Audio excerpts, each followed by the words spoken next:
Alors, le sang du dragon, pour ceux qui ne connaissent pas, c'est un arbre d'Amazonie. Sa particularité en termes d'actifs, c'est que c'est un des plus grands cicatrisants. Quand on coupe cette espèce d'arbre d'Amazonie, il y a une espèce de goutte de sang là qui arrive. C'est pour ça que ça s'appelle le sang du dragon.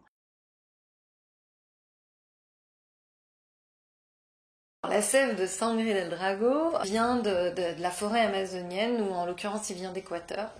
Et c'est une sève qui est extraite d'un arbre qui est une espèce de croton, donc ça s'appelle le croton de l'Echlerie, c'est pas très joli, mais c'est comme ça que l'arbre s'appelle.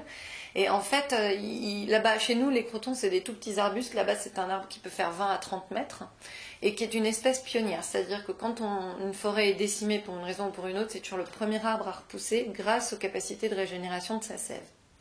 Alors, en l'occurrence, la sève est extraite par incision du tronc simplement, et elle est utilisée pour ses vertus, ses fortes vertus cicatrisantes. Donc, ils les mettent sur leurs plaies quand ils se blessent, ou ils le boivent pour soigner leurs ulcères, par exemple.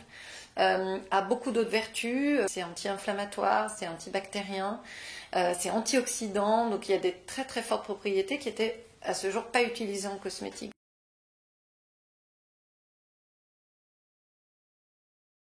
Alors, moi, ce qui m'avait marqué, c'est il y a à peu près 5 ans, j'avais lu une étude sur les antioxydants et il disait que c'était le plus puissant au monde. Et il donnait un chiffre qui, moi, j'ai retenu. Il disait que c'était 15 000 fois plus que la grenade. Et à l'époque, la grenade, c'était l'actif premier de toutes les marques. Alors, au-delà de ça, évidemment, c'est l'innovation, mais c'est d'avoir été pionnier au niveau de cet actif qui, en tout cas dans le marché de l'anti-âge dans le monde, est très peu utilisé.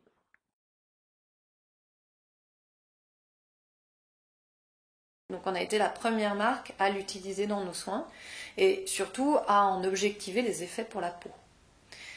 Qui sont, en l'occurrence, on a aussi travaillé avec l'hôpital de Besançon.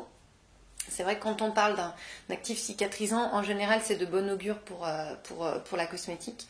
Et on l'a testé en le mettant en contact avec les fibroblastes, qui sont les cellules de la peau du derme, qui synthétisent le collagène et l'élastine, qui font le rebondi, la fermeté et le côté lisse de la peau. Et on s'est aperçu au bout de 24 heures que ce nombre de fibroblastes avait augmenté de 40%. Et c'est de là qu'est partie notre envie de travailler cette sève. Et on s'est accroché parce que ça n'a pas été toujours facile de l'incorporer dans nos produits.